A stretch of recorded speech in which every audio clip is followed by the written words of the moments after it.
Miles de huesos de cientos de siglos de antigüedad que pertenecieron a especies de la megafauna de nuestro territorio esperan, casi al alcance de la mano, que la ciencia los traiga nuevamente a la superficie y cuente su historia.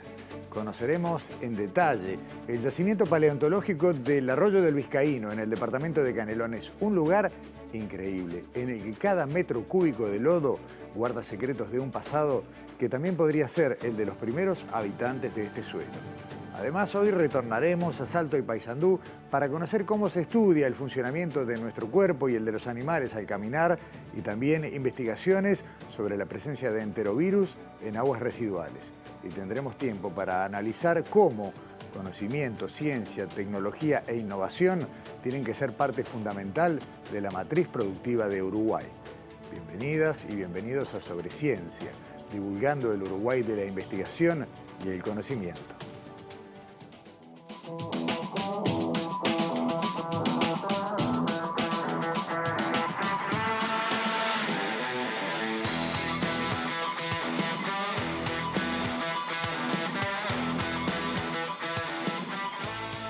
El año pasado, uno de nuestros entrevistados de esta jornada estuvo aquí en Sobre Ciencia, y en ese momento recuerdo perfectamente terminar la nota con el deseo y la promesa de ir físicamente a Arroyo del Vizcaíno para poder mostrar con las cámaras de Sobre Ciencia, de TV Ciudad, qué es una excavación paleontológica y cómo se trabaja. Bueno, en diciembre lo pudimos hacer y hoy tenemos el gusto de recibir nuevamente en estudios a Richard Fariña, acompañado en este caso por Sebastián Tambuso, ambos paleontólogos, recientemente doctorados, Sebastián, pero fresquitos. Fresco, sí. Eso no. No, tu caso ya tiene, está un poco amarillo el diploma. Bueno, muchas gracias por venir y por hacer esta segunda parte, porque una cosa es hablar, y les pasará a ustedes todo el tiempo, ¿no? Exhibir las piezas, como cuando ustedes abren la colección, y otra cosa es mostrar en terreno, en territorio, cómo es ese trabajo que se hace una semana al año cuando se puede. En un año bueno se hace una semana al año, porque dependemos de que nos acompañe el buen tiempo. Desde el final de la primavera, si llega a ser lluvioso, el nivel de las aguas crece tanto que no hay dique que las contenga, y ya una vez nos pasó, en un exceso de optimismo, empezamos a poner bolsas arriba de bolsas, y bueno, cuando bajamos el agua de la laguna que tenemos que secar para acceder al nivel que contiene los fósiles, se nos vino abajo. Y menos mal que fue en esa oportunidad, porque podría haber sido un problema. ¿Cuánto tiempo dura una campaña en buenas condiciones allí en Vizcaíno? 15 días, tope. Entre que secamos toda la laguna, que todo eso lleva un proceso bastante largo entre vaciado, poner el dique y vaciar toda la laguna y ponernos a trabajar, nos lleva 3-4 días, más una semana de trabajo duro de campo y después cerrar todo eso. O sea que con 15 días decimos que es una campaña bastante buena. Hay cosas que les voy a preguntar y que ya les hemos hablado una y otra vez, pero es bueno que la gente lo sepa. Estamos hablando del principal sitio conocido hasta ahora en Uruguay de restos de megafauna. Como yo soy una persona modesta, te voy a decir, no es para tanto. Pero casi. Tranquilo nosotros. Está bien. ¿Qué grado de avance hay hoy? Digamos, ¿qué porcentaje de lo que ustedes creen que puede haber allí ya se ha investigado? Para ser optimistas, no sé, podemos decir un 20% de lo que hay. No excavamos ni la mitad de lo que es el sitio. O sea, si bien llevamos muchos años excavando, sabemos que de lo que sacamos hay por lo menos el doble de lo que hay como para extraer. Y bueno, muchas cosas que todavía no tenemos mucha idea porque están al costado de las barrancas, o sea, no sabemos qué tanto se extiende el sitio. O sea que podemos estar hablando de un cuarto de lo que es la cantidad de fósiles en el sitio. Nos vas a entrevistar muchas veces. No lo dudo, vamos a seguir y quién sabe qué más saldrá. Quiero compartir con ustedes y con la gente las imágenes y la conversación que tuvimos contigo, Sebastián, durante nuestra visita en diciembre al lecho del Arroyo del Vizcaíno. Y bueno, y si bien no fue un día típico de trabajo, porque ustedes estaban haciendo mantenimiento, exacto, creo que alcanza bastante para saber de qué se trata. Lo vemos.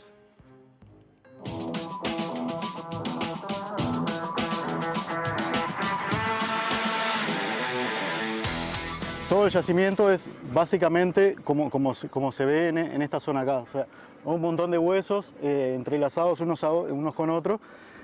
Y nada, para sacarlos hay que ir muy despacio, muy de a poco, porque antes de sacar cada hueso lo más probable es que lo tengas entreverado con otro. Esto es un ejemplo bueno de la densidad de huesos que hay en todo el yacimiento. Es tipo, si bien acá no se ven demasiados, para abajo puede llegar a haber 30, 40 centímetros de sedimento, entonces habrá una densidad de tipo 100 huesos por metro cuadrado. Entonces, por ejemplo, todo esto que vemos acá, todos estos huesos, estos huesos, estos huesos, estos huesos, todo acá, toda en esta zona que estamos viendo son todos huesos que no se ven un poco bien clarito porque están ahora en este momento tapados con barro, pero cuando los limpiamos, le sacamos el barro lo que se llega a ver este otro de color más beige, más marrón, es el sedimento fosilífero.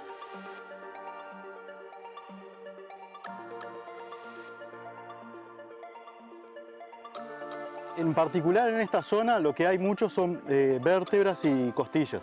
Por ejemplo, estas tres, esto es un cuerpo vertebral y esto también es la espina de la costilla con la lámina de la vértebra. O sea, todos estos tres son vértebras. Después tenemos acá un par de costillas.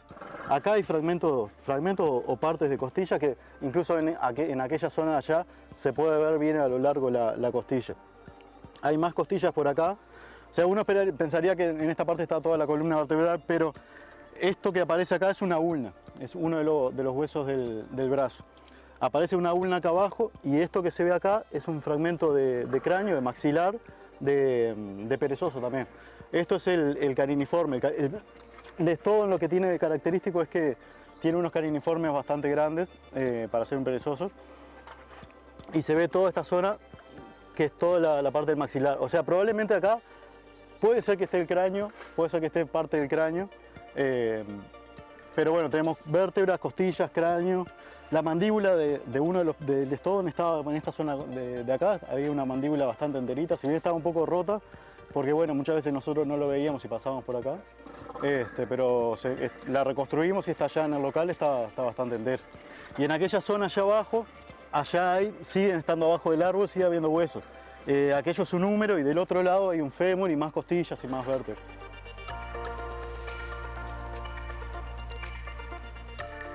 Deben ser cerca de 17 especies, porque tenemos 3, 4 perezosos, más allá del más común que el estodon. Tenemos aproximadamente 4 especies de perezosos, 3 de gliptodontes, eso es lo más común que aparece. Pero después tenemos el tigre de diente de sable, tenemos mastodontes, tenemos ciervos, tenemos caballos y ¿qué más hemos encontrado?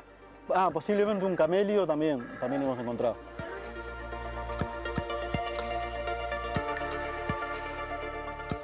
Lo que estamos viendo es que como el sedimento está bastante más alto y todo esto está expuesto, o sea, probablemente el sedimento de acá arriba hubiera estado a esta altura, o sea, hubiera muchísimo más fósil.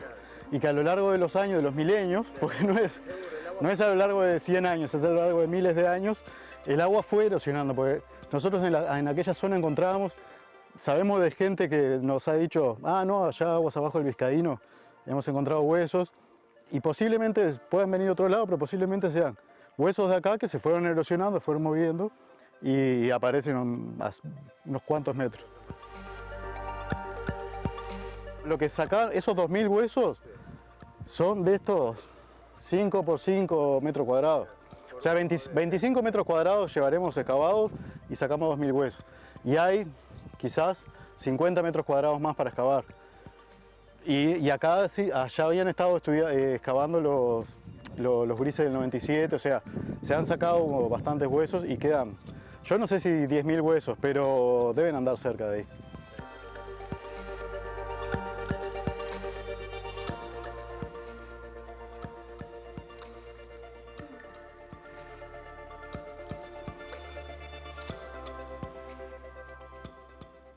Sebastián, Richard, primero lo primero, hablaste de los gurises del 97 que hace referencia al descubrimiento. ¿Cómo fue? Lo hemos contado, pero creo que hay mucha gente que no lo sabe. ¿Cómo se descubre este yacimiento? Lo repetimos. Siempre está esa imagen de que los paleontólogos somos una suerte de Indiana Jones que vivimos. No, somos oficinistas, profesores. Vamos al campo pocos días, un par de semanas al año. Los hallazgos los protagonizan mayormente personas que viven allí, porque están todo el tiempo.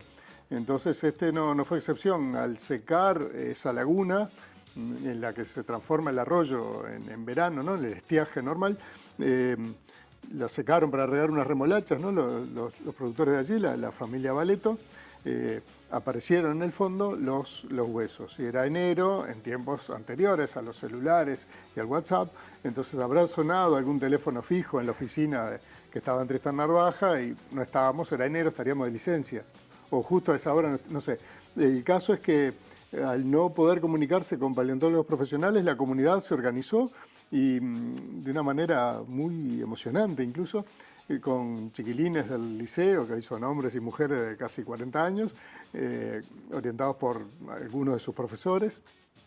Y bueno, y ahí hicieron la primera extracción de unos cuantos cientos, hasta que volvieron las lluvias en aquel verano que había sido particularmente seco y el arroyo recuperó su nivel y la excavación esa primera se debió interrumpir. Y bueno, tiempo después yo me incorporé, 97, ¿no? Ya hace un cuarto de siglo desde aquel momento. Esto era muy negro, esto era pero un color así bien oscuro. Y bueno, y desde entonces, con idas y vueltas, ¿no? Porque hubo episodios que... Viste que acá no es lo que tu público quiere escuchar, ¿no? Acá quiere escuchar que la ciencia es ese territorio de la creación intelectual, de la armonía.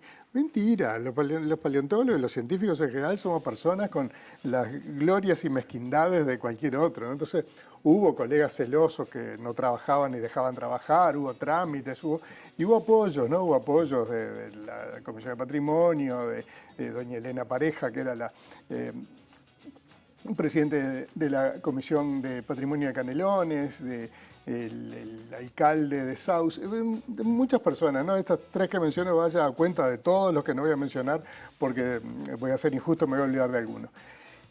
Total que bueno, en el 2011, 14 años después, hicimos la primera excavación profesional y ahí colectamos con los debidos cuidados, con el registro que hace falta para que el hueso esté acompañado de toda su información y no sea solamente una reliquia de un pasado, sino que tenga valor patrimonial y científico.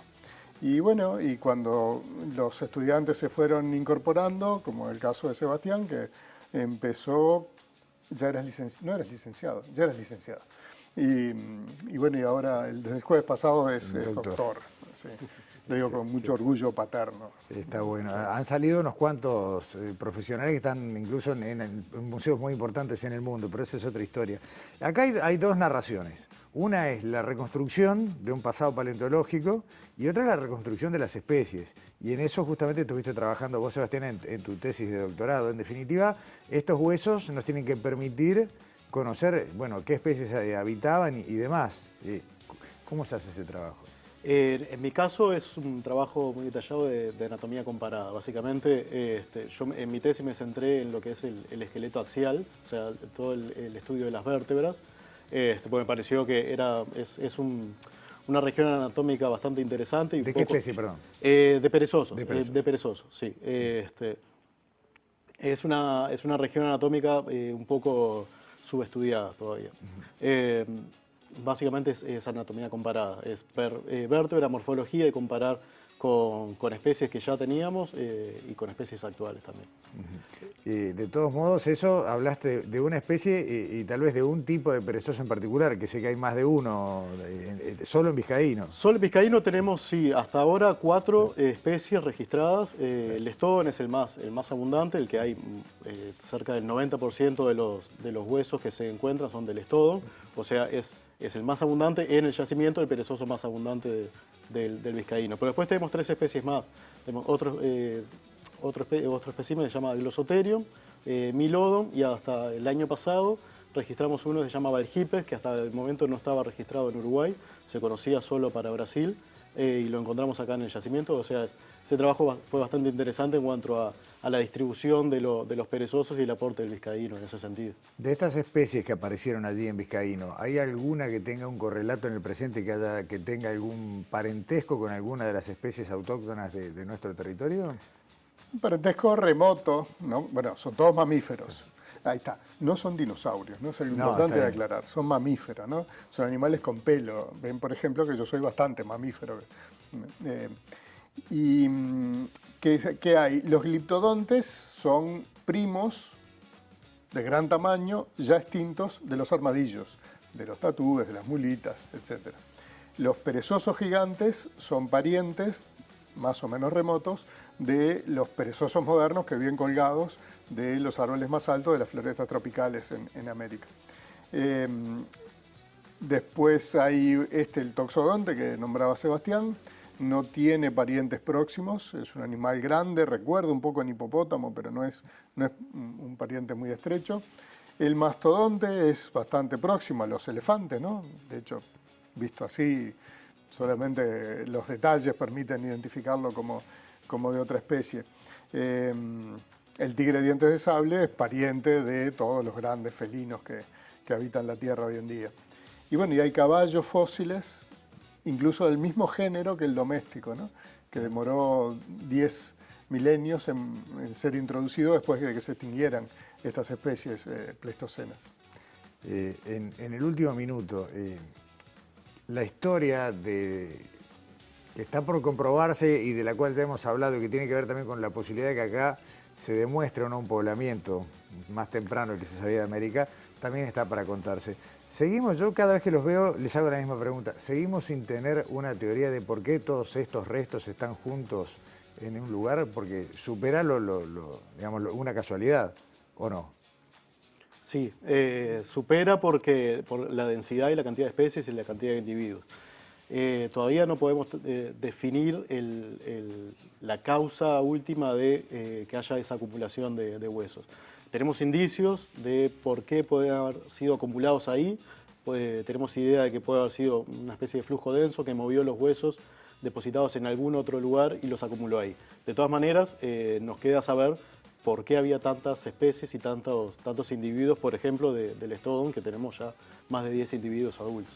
O sea, es un trabajo que no hemos podido terminar, estamos siempre ahondando un poco más, pero vamos encaminados dentro de poco a poder definirlo bien. ¿Cuántos años faltan?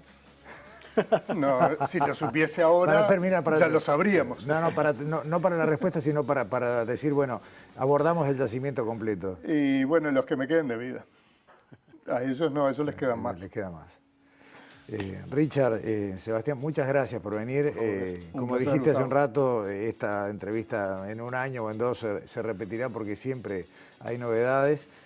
Y la invitación, aunque falte bastante, para el Día del Patrimonio, cuando ustedes abren las instalaciones en el Liceo del Sauce, esa colección es alucinante. Ahí están los 2000 y pico de huesos y vale la pena. Así que bueno, gracias por venir. Gracias a vos. Hasta la próxima. Primera pausa en Sobre Ciencia, ya volvemos.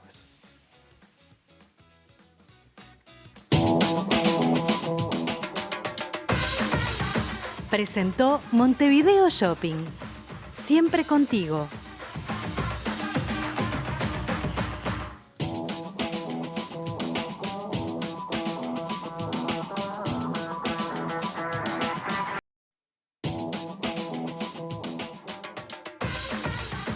Presenta Montevideo Shopping.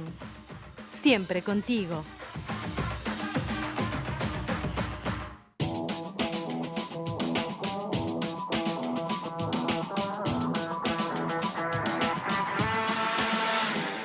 Segundo segmento de Sobre Ciencia y como siempre le damos la bienvenida a Daniela, Alexandra, ¿cómo andan? Buenas noches.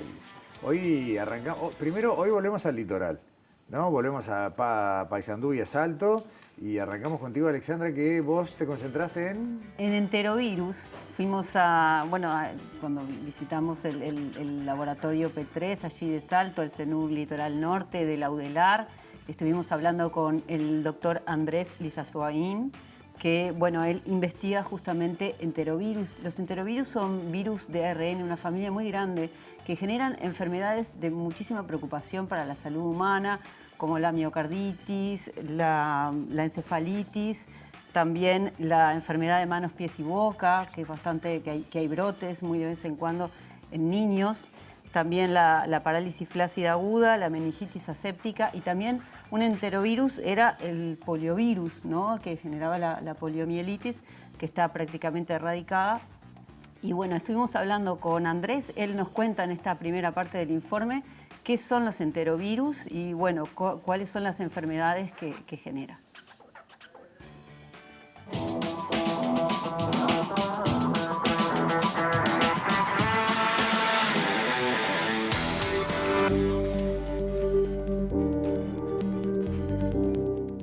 Los enterovirus humanos justamente son virus de genoma de ARN muy pequeños que infectan humanos de todas las edades, en todas las regiones del planeta, y pueden causar diversas enfermedades que van desde cuadros muy simples como un dolor de garganta o un cuadro febril hasta enfermedades más complicadas como puede ser una meningitis aséptica, una encefalitis, una parálisis flácida aguda, una miocarditis, enfermedad de manos, pies y boca y un gran etcétera de enfermedades que pueden poner en riesgo la salud de tanto niños como adultos.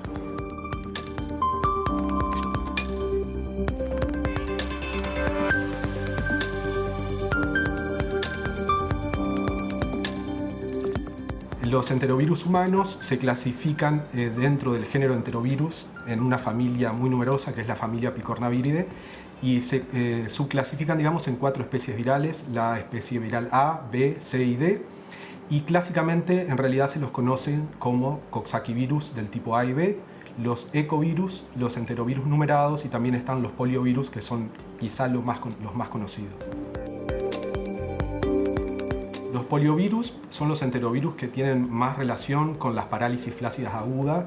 Por suerte los polios son los virus que están cerca de ser erradicados. Hoy en día la circulación de poliovirus está restringida nada más que a Afganistán y Pakistán. En el resto del mundo están erradicados. En las Américas se erradicaron en el año 94. En Uruguay hace muchísimos años que no hay casos de parálisis por virus polio.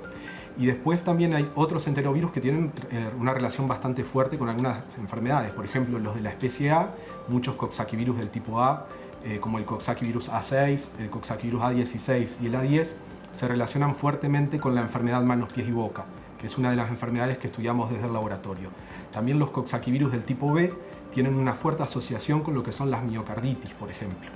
Y una característica de estos enterovirus, que un mismo virus puede estar relacionado a distintas enfermedades. Por ejemplo, un individuo puede cursar un cuadro de enfermedad manos, pies y boca que derive en complicaciones a nivel del sistema nervioso y puede desencadenar, por ejemplo, en una meningitis o en una parálisis.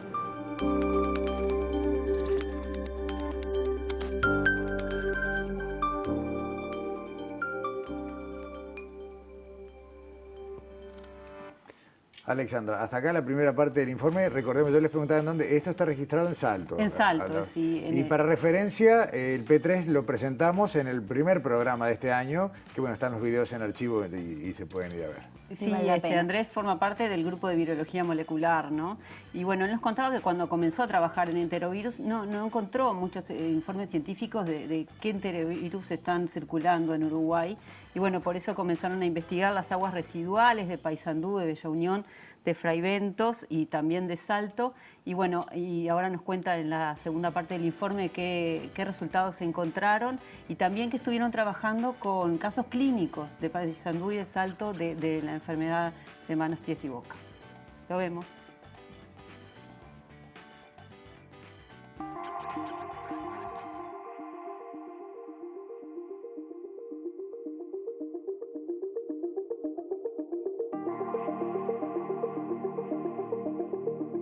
Cuando comencé mi proyecto de doctorado en el año 2016, prácticamente no había mucha información sobre qué enterovirus circulaban en Uruguay. Había algún trabajo de tesis del programa de desarrollo de las ciencias básicas y de la licenciatura en bioquímica de la Facultad de Ciencias, y donde estudiaban los enterovirus en algunos casos puntuales de niños con meningitis y encefalitis en Montevideo.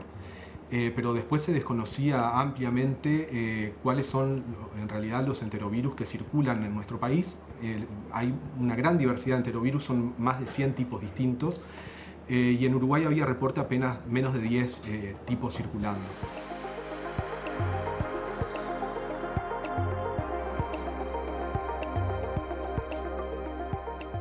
Lo que hicimos nosotros fue comenzar a estudiar las aguas residuales, justamente para poder descubrir qué enterovirus teníamos en nuestro país, porque son virus que se transmiten por la ruta fecal-oral y replican en el sistema digestivo de los individuos, causando infecciones asintomáticas muchas veces, pero en un menor número también esta enfermedad, y luego son excretados en la materia fecal y en secreciones respiratorias, y bueno, eso va por el sistema de saneamiento hacia el agua residual. Entonces un abordaje muy bueno, muy potente para poder describir la epidemiología en una ciudad, por ejemplo, es estudiar sus aguas residuales y ver en un momento determinado qué enterovirus está excretando esa población.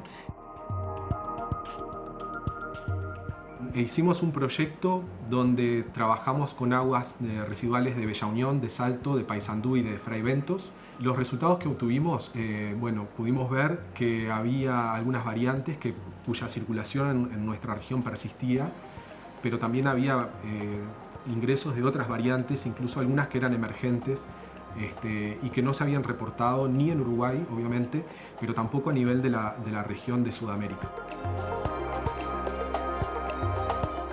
Las variantes que detectamos, en realidad muchas de ellas están asociadas a distintas enfermedades.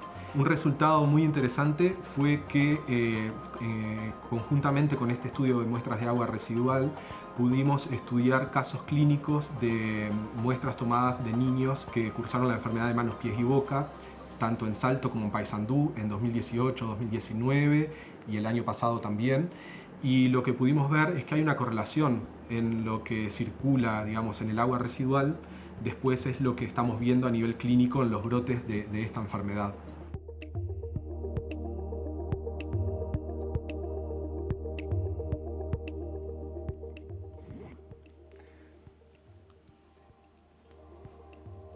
Alexandra, bueno, y todavía te queda un tramo más para compartir sobre este informe. Sí, nos decía Andrés la importancia, la posibilidad que abre el contar con este laboratorio nivel 3 allí en Salto para poder estudiar estos virus. Y bueno, nos decía también que bueno, la sinergia que se formó entre las instituciones por el COVID-19 generó bueno, que se pueda aplicar, se pueda seguir utilizando esta sinergia para poder darle a la población toda la riqueza que hay en los laboratorios, ¿no? A nivel de salud, todo lo que puede aportar a la salud. Recordemos que el laboratorio nivel 3 es el laboratorio de máxima seguridad para trabajar con este tipo de virus sin afectar a la persona que trabaja con los patógenos. Exactamente, y bueno, y nos decía que la importancia de estudiar estos virus, porque bueno, siempre son enfermedades que pueden volver a surgir y volver a aparecer, así que bueno, lo vemos en la última parte del informe.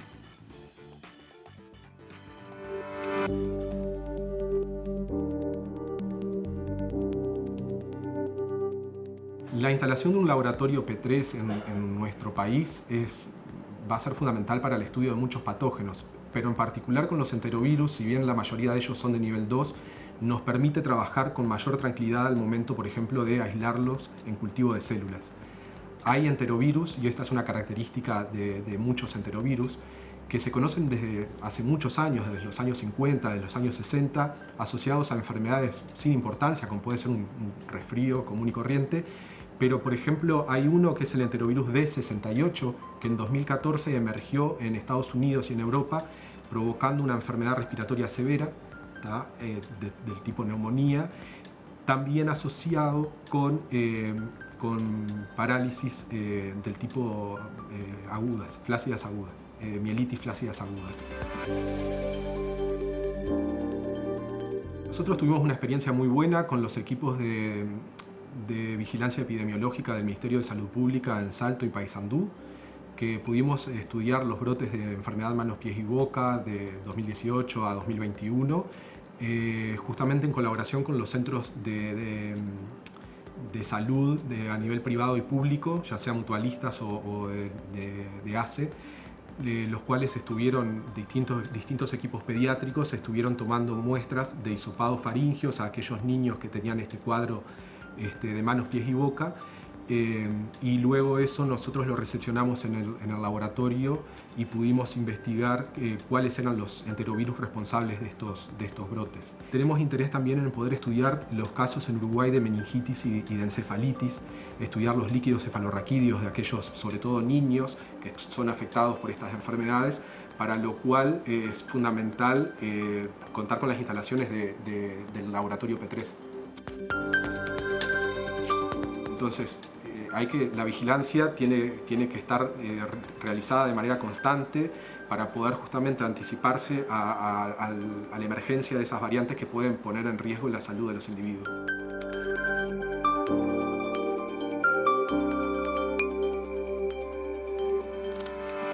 Esa visita a Salto y Paysandú rindió muchísimo en cuanto a informaciones, a material.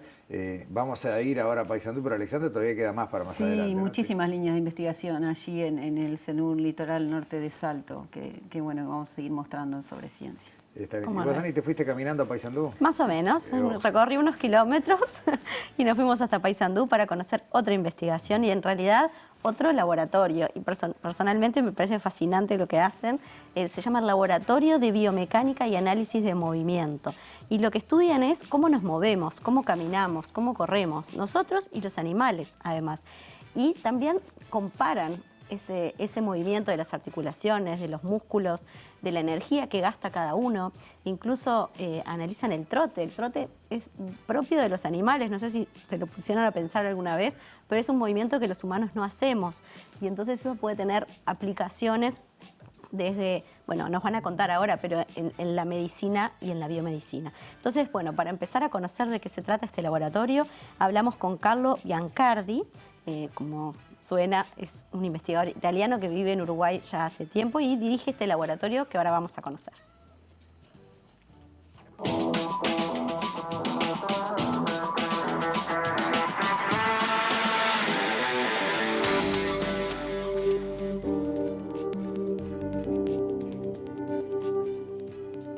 Para nosotros, pero también para los animales, la locomoción es lo que de alguna forma caracteriza a la mayoría de los animales.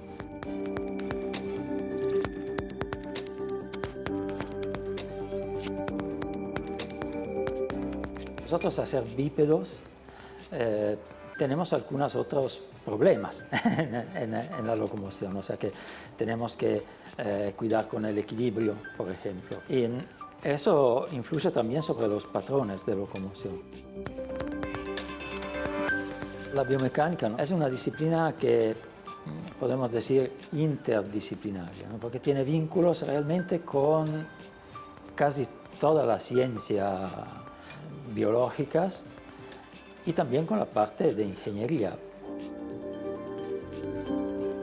La locomoción es importante porque, bueno, es una tarea que necesitamos hacer.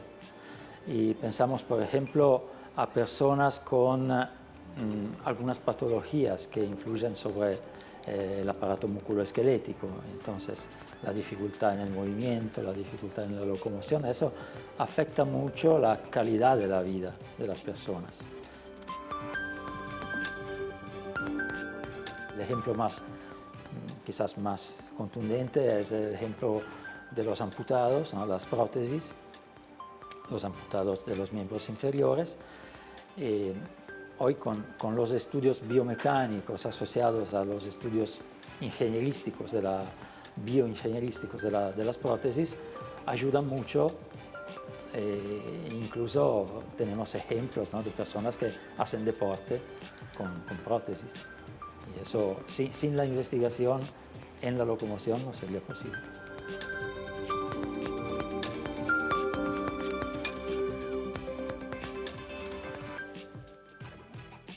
Uno a veces ve este tipo de sensores y demás en las películas, ¿no? Cuando hacen las animaciones que toman, bueno, los movimientos humanos para replicarlos, pero esto es ciencia. Es muy importante además eso que mencionaste porque es uno de los laboratorios de biomecánica mejor equipados de la región, no solamente de Uruguay, eso seguro, pero también de la región. O sea que eso es bien interesante y está en Paysandú. Ahora, bueno, vamos a contar un poquito que caminar es algo que hacemos sin darnos cuenta, pero ¿qué pasa cuando caminamos? ¿Y por qué es importante investigarlo? Bueno, ahora Carlos nos va a contar cuáles son las líneas de investigación justamente que hace este laboratorio.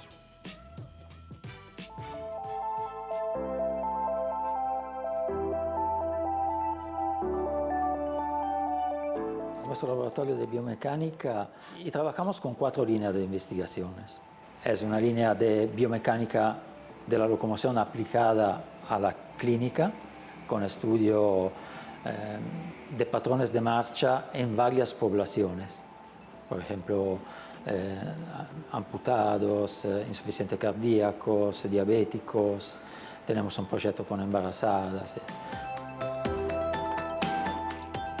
Después, otra línea de investigación se dedica al estudio de los movimientos en el deporte Y estudiamos los aspectos, por ejemplo, relacionados con el rendimiento deportivo.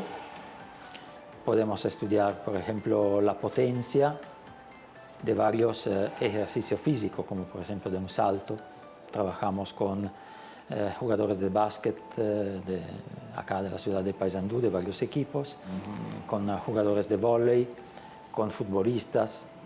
Hicimos proyectos con niños que hacen la vela Optimist.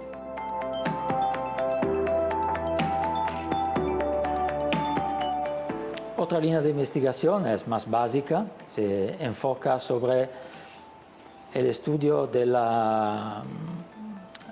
aumentar nuestro conocimiento sobre la locomoción, sobre los aspectos, por ejemplo, de cómo los músculos se asocian entre ellos para ejecutar tareas locomotoras. Eso es importante también para el control motor. Por ejemplo, nosotros caminamos, pero no estamos pensando todo el tiempo, pongo el pie adelante. Todo lo hacemos en automático y eso no lo pensamos, pero nuestro cerebro está trabajando para mantenernos en equilibrio y para gobernar las decenas de músculos que están involucrados en la locomoción.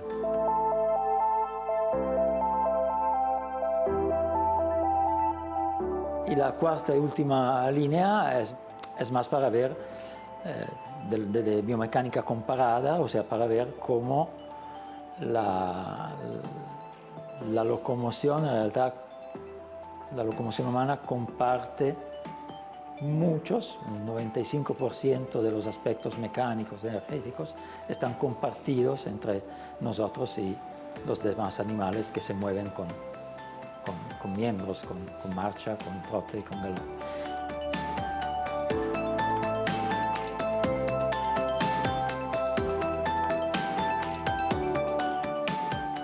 Incluso hicimos una linda investigación junto con Facultad de Ciencia sobre locomoción de las arañas. Nuestros artículos que salieron en una revista importante fueron los primeros artículos en el mundo a describir los aspectos mecánicos de la locomoción de las tarántulas.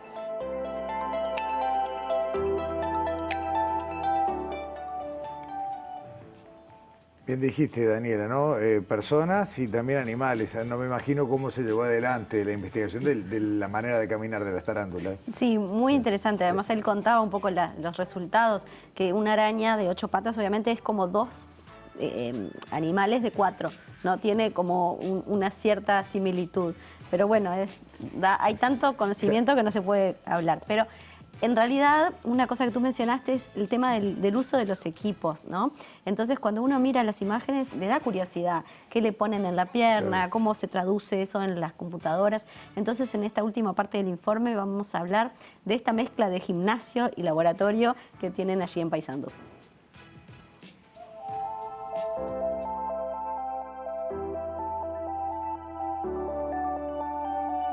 Este laboratorio cuenta con varias tecnologías para estudiar la marcha y movimiento. Primero tenemos un sistema de cámaras, son 8 cámaras con un flash infrarrojo y estas cámaras pueden tomar reflejos de marcadores que nosotros ponemos en puntos anatómicos particulares y eso nos sirve para reconstruir con un modelo los patrones de movimiento de todos los segmentos del cuerpo. Otro equipo que trabaja junto con el sistema de cámaras se llama un equipamiento de electromiografía. Electromiografía significa la medición de la actividad muscular, de la actividad eléctrica de los músculos. Tenemos una cinta caminadora para hacer experimentos justamente de locomoción y grabarlo con la cámara y con los sensores.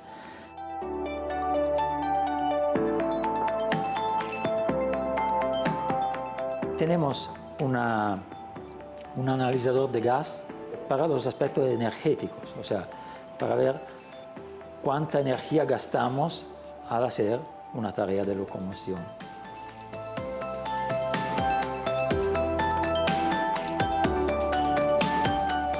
Tenemos una plataforma de fuerza. Por ejemplo, si nosotros ponemos un atleta a saltar sobre una plataforma dinamométrica, podemos directamente medir la potencia involucrada en esta tarea.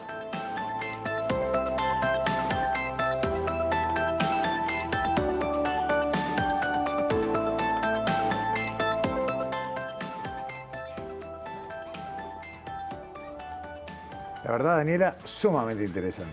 La verdad que sí, vamos a conocer más de este laboratorio en otros programas. Excelente. Antes de la pausa y antes de despedirlas, una noticia que nos entristeció mucho en las últimas horas y es el fallecimiento de una persona muy importante en el ámbito de la ciencia en Uruguay. Sí, falleció Atilio de Ana ayer.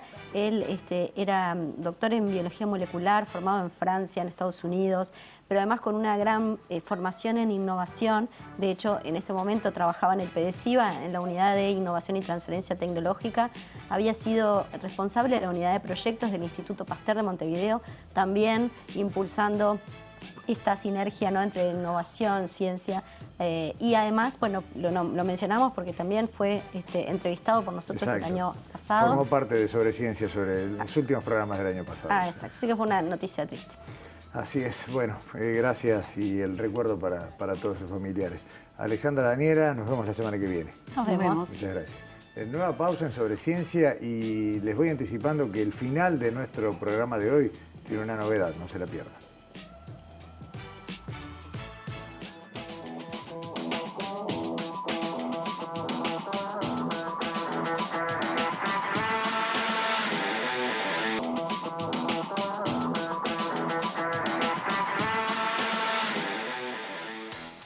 En el último tramo de nuestro programa de hoy tenemos dos cosas y sobre el final les voy a contar con qué nos vamos a despedir. Es algo bastante inédito. Pero en este tramo lo que queremos es volver a dedicarle la mirada y el tiempo al análisis necesario que este país se debe y se merece en cuanto al aporte que desde la investigación, la ciencia y el conocimiento se puede y se debe hacer y apalancar y fomentar para que el crecimiento sea sostenido y tenga un horizonte de desarrollo productivo consolidado. Es un honor recibir a Ricardo Pascal en estudios. Ricardo, muchas gracias por acompañarnos. Ustedes lo conocerán, además de escritor, escultor, expresidente del Banco Central, también es actualmente, y eso tal vez sea lo menos visible por la gente, presidente del Consejo de Administración del Instituto Pasteur de Montevideo, y no es un cargo honorífico, sino que es muy activo y están buscando estrategias justamente para eso, ¿no? Para apalancar la generación de conocimiento, Ricardo. Exacto. Muchas gracias por la invitación. Gracias a usted por acompañarnos. ¿Cuánto se juega a un país como el nuestro en el apoyo a la ciencia? Yo creo que no tenemos, cuanto antes abracemos la idea y estemos convencidos de que, digamos, la ciencia y la tecnología y esa ciencia y tecnología aportando a la innovación permitan producir bienes y servicios de mayor valor agregado, es la única forma que sostenidamente vamos a mejorar el nivel de vida de los uruguayos y por otra parte vamos a evitar que se haya un drenaje en la diáspora, que es muy alta en Uruguay, que llega al 20 o supera el 20% de la población, es una cosa muy seria, ¿no? Ustedes en el Pasteur están en contacto con muchísimos científicos, investigadores, muchos de ellos en el mejor momento de sus carreras, y que hay que seducirlos para que se queden, porque el mundo los recibe de brazos abiertos. Sí, sí, realmente el Pasteur es un lugar, digamos, que concentra mucho conocimiento y de alta calidad, ¿no? Pascal, ¿cómo hacemos hay que cambiar la cabeza, hay que apalancar desde el Estado? ¿Cómo hacemos para crecer a partir del conocimiento? Es muy importante que las políticas públicas lo tomen como centro, digamos, como gran misión. La gran misión es, bueno, ¿para dónde va el país? ¿No es cierto? Además de hacer las cosas que hay que hacer siempre, como por ejemplo tener los equilibrios macroeconómicos en línea, que eso conviene tenerlo, para que no se nos dispare la inflación, no tengamos traumas de otra índole, eso también. Pero eso es una condición necesaria, pero no suficiente para crecer en la tercera década del siglo XXI. Ahí lo que pensamos son políticas públicas, los autores a veces discrepan, los países también, pero digamos, las políticas públicas han sido muy importantes y muy activas en ese sentido. Y también empezar desde la escuela, ¿no es cierto? Esto hay que darle vuelta como una media, ¿no es cierto? Desde la escuela. La palabra innovación no la puede escuchar una persona cuando tiene 35 años. Y además la escucha sesgada o no bien ubicada. Y tampoco menos sabiendo el impacto y la importancia que tiene en la generación de riqueza nacional, digamos, para que la gente viva mejor. Que al final es el objetivo de cualquier gobierno, ¿no? De la economía. Y de la economía, ¿no? Claro. Digamos que mayor bienestar de los habitantes. Hay ejemplos a nivel global de países que hace décadas hicieron esta transformación y que yo conozca, en lo personal, ninguno fracasó. No. Acá tiene que haber una gran determinación, no solo a nivel de los estamentos políticos, que siempre a veces se carga el tema así, que lo tiene que haber, sino también de digamos, los distintos estamentos sociales, ¿no es cierto?, de distinta índole, ¿no es cierto? Tiene que haber, digamos, tiene que haber ya como, digamos, tiene que estar en el humor de la gente, que la innovación y el conocimiento y la ciencia son factores fundamentales. Y hay que ayudar, porque esto tiene su lado semioscuro, ¿no? Hay que decirlo. En los primeros tiempos de estos grandes cambios puede haber gente que quede un poco marginada y eso hay que evitarlo porque puede promover algún desencanto que ahí también las políticas públicas tienen que apoyar para reciclar a esa gente, ¿no es cierto? O sea, sí. No se puede ganar el partido 10-0. O sea, no es solamente mover la palanca en la ley de presupuesto y decir, bueno, subimos a 2 puntos del PBI la inversión en ciencia, tecnología e innovación. No es solo eso. No es solo eso. Tiene que haber una cultura general, un convencimiento. La población tiene que estar convencida, los distintos colectivos sociales tienen que estar convencidos que este es el camino. Y que se sabe que es el camino, ¿no? Ricardo, muchas veces se ve en los países como los nuestros, con recursos muy escasos, con una austeridad casi obligada, a que las inversiones en cultura, en arte o en ciencia no son las primordiales porque no atienden las necesidades del momento presente. Y usted ha transitado por un lado o por otro esos caminos. Sí. ¿Cómo se desmonta esa idea? Es muy importante, digamos. Yo siempre comento de que, Max Weber lo dijo, no lo dije yo. Todos los gobiernos tienen que cumplir con los objetivos del momento, digamos. A nosotros nos tocó después de la dictadura momentos muy difíciles, de todo tipo. O sea, eso hay que atenderlo, pero además hay que atender el futuro. O sea, el corto plazo hay que atenderlo porque hay que atenderlo, son las necesidades que se van creando, pero también hay que ver el futuro. Y ahí es donde el país tiene una de las falencias más grandes. No tiene una cultura no solo el nuestro, no tiene una cultura de mirar el futuro. Y el problema, la preocupación que me da es que Uruguay tiene, de los pocos países, con todo respeto a los demás países de América Latina, de los pocos países de América Latina, quizás el único, que tiene las condiciones de su población, del menor nivel de corrupción, digamos, de América Latina. Una democracia plena, que está ante las pocas democracias plenas del mundo. Una distribución del ingreso que a nivel de América Latina bastante bien, digamos, podría estar mejor siempre, pero digo, es buena. Están dadas todas esas condiciones, es único. Y tiene un tamaño también que se puede administrar. Miremos lo que es la región, ¿no es cierto? Usted mire, es Uruguay. Tenemos la pelota frente al arco. Dijo pelota, y no quiero ser peyorativo, pero justo estamos viendo imágenes de lo que fue su última escultura que presentó en el Club de Golf, que claro, tienen esa forma esférica, tienen mucho... Y por eso no era casual que yo le preguntara también por esa esquina, ¿no? De por un lado arte, sí, cultura y ciencia. A veces también se ve decir, bueno, como un lujo de los potentados, ¿no? Decir, bueno, tener algo que, bueno, a través del arte simbolice... todo termina siendo el mismo problema, ¿no? Todo esto termina siendo el mismo problema, en el fondo, ¿no? Y en el fondo todo termina siendo en un tema de creatividad, de investigación, y que ataca por distintos lados, digamos, el bienestar nacional. Algunas veces más material, otras veces en otros aspectos de la personalidad del ser humano, en sus sentimientos, en sus aspectos más íntimos, pero la cultura es fundamental, no hay un país importante que no tenga una buena cultura, el arte va de la mano en esa cultura, todas las artes, no solo las artes visuales, las escénicas, en fin, distintas artes, y la ciencia, ¿no es cierto?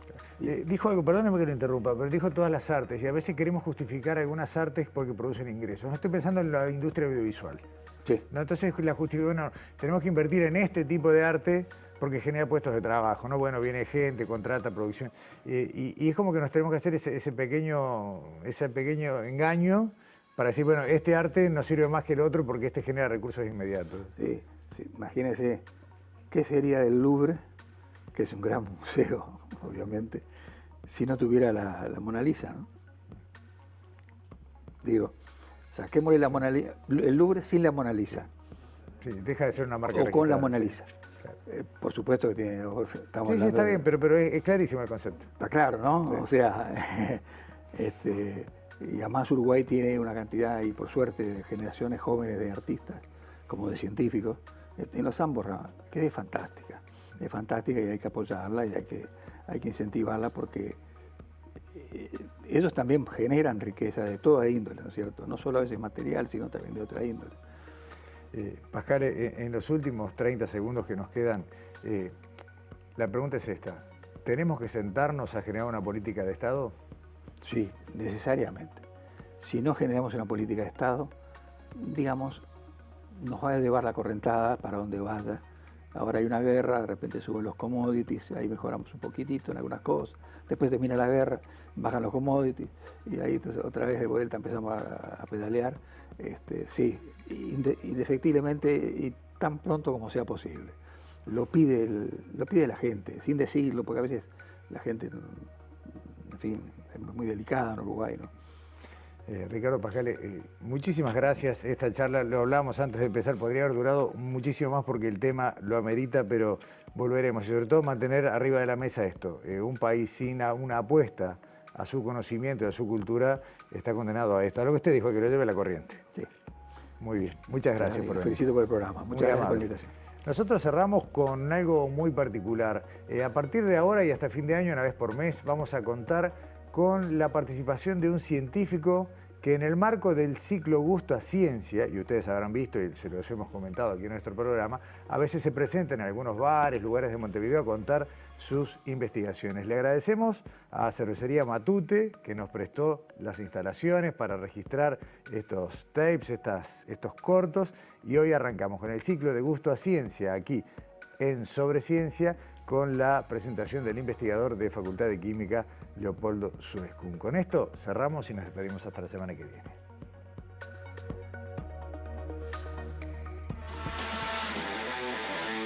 Soy Leopoldo Suescun, cristalógrafo y profesor de cristalografía en la Facultad de Química.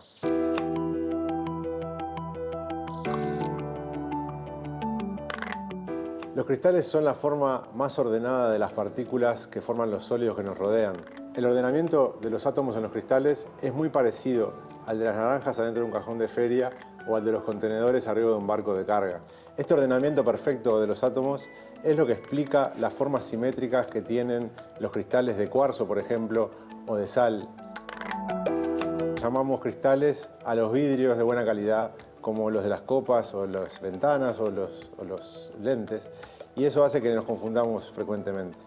Pero en el vidrio los átomos no están ordenados en forma tan perfecta y eso nos permite darles cualquier forma. Decimos que los vidrios son amorfos. Encontramos cristales todo el tiempo y en todos los lugares en nuestra vida diaria. Además de los cristales en la cocina, de sal, de azúcar, de hielo o en los medicamentos, también encontramos materiales de construcción que están formados por minerales que tienen cristales. Todos los metales están formados por cristales, algunos tan pequeños que no pueden verse salvo con un microscopio. También en nuestro cuerpo hay pequeñísimos cristales, en los huesos y en los dientes, porque le aportan dureza. En Uruguay hay cerca de media docena de grupos de química, física, biología, geología que trabajan con cristales, porque nos permiten ver los átomos y entender las propiedades de la materia. mi laboratorio de la Facultad de Química estudiamos junto con estudiantes de maestría y doctorado materiales cristalinos llamados perovskitas que nos permiten generar hidrógeno verde para contribuir al desarrollo de la tecnología que se viene en los próximos años y décadas. Si te interesa saber más sobre los cristales, en la Facultad de Química organizamos todos los años el Concurso Nacional de Crecimiento de Cristales, donde estudiantes de primaria y secundaria junto con sus docentes pueden aprender cómo crecer cristales y cómo se estudia. Están todos invitados.